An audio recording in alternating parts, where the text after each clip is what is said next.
mais j'ai 10 ans. Laissez-moi rêver que j'ai 10 ans. Ça fait bientôt 15 ans que j'ai 10 ans. Donne-moi le sommaire. Ça paraît bizarre, mais si tu me crois pas, hey, tard ta gueule à la récré. Alors effectivement, il y a certains individus qui éprouvent des différences entre la carte d'identité quand ils regardent leur date de naissance et puis ce qu'ils ont dans la tête en disant j'ai 7 ans d'âge mental, mais j'en ai 57 à l'état civil. Alors il y a des études qui corroborent ça. Absolument, une étude qui vient de paraître. Conclusion des travaux de chercheurs de l'Université Collège de Londres qui viennent d'être publiés. Alors elle dit quoi cette étude? Que les seniors qui se sentent plus jeunes que leur âge, eh bien, vivraient plus vieux. Et l'étude montre en fait une forte corrélation entre l'âge perçu et les morts par cause cardiovasculaire. Alors les personnes pour qui l'âge pèse ont ainsi tendance à prendre moins soin d'elles, moins soin de leur santé, ne pas suivre les conseils de leur médecin. Ce sont des personnes qui sont en fait emprisonnées dans des stéréotypes liés à l'âge. À l'inverse, les gens qui ont une bonne opinion d'eux ou qui se sentent plus jeunes présentent un plus grand appétit de vivre et de bien vivre en adoptant les meilleurs comportements de la santé. Alors comment non? Oui, mais comment on explique vraiment cette corrélation entre l'âge perçu et la durée de vie? Est-ce qu'il y a un mécanisme d'action? C'est ça l'idée. Est-ce qu'il y a un mécanisme d'action entre la pensée, vous pensez jeune, et la biologie du corps, vous êtes vraiment jeune? Finalement, qu'est-ce qu'on peut penser du proverbe?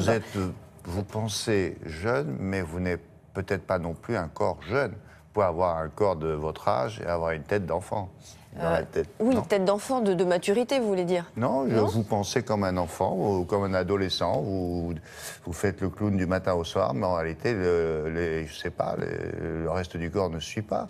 Eh bien là, le docteur Ladoucette va nous prouver que le reste du corps va suivre. Il est gériatre. Bon. Et on a rencontré une championne, une ex-championne, Muriel Hermine. Non, ça va aller mieux. Ça vous dit quelque chose, Muriel Hermine? Bah oui. Voilà, Elle a quel âge ancienne. maintenant, une cinquantaine. Eh ben voilà, elle est quinca et elle milite pour la reprise de la compétition chez les seniors. Elle a raison. Elle a raison.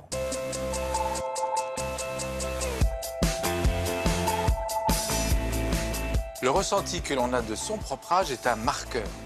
En d'autres termes, quand vous avez 60 ans et que je vous demande quel âge vous vous donnez, si vous me dites je me donne 55 ans, tout va bien. En revanche, si vous me dites je me donne 60, voire même 65, là, c'est pas bon signe.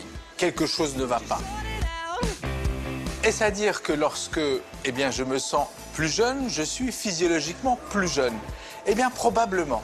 Et certaines études nous l'indiquent. Les gens qui se sentent plus jeunes sont souvent plus en forme que les autres et ont moins de maladies.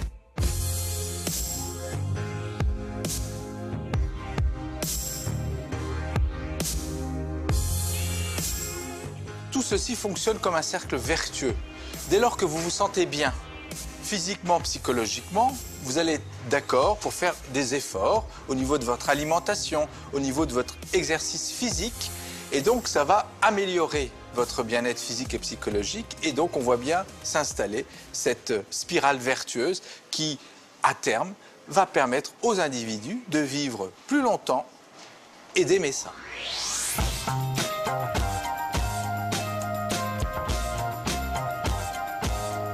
L'influence du psychologique est prépondérante sur le physique parce que tout commence dans la tête.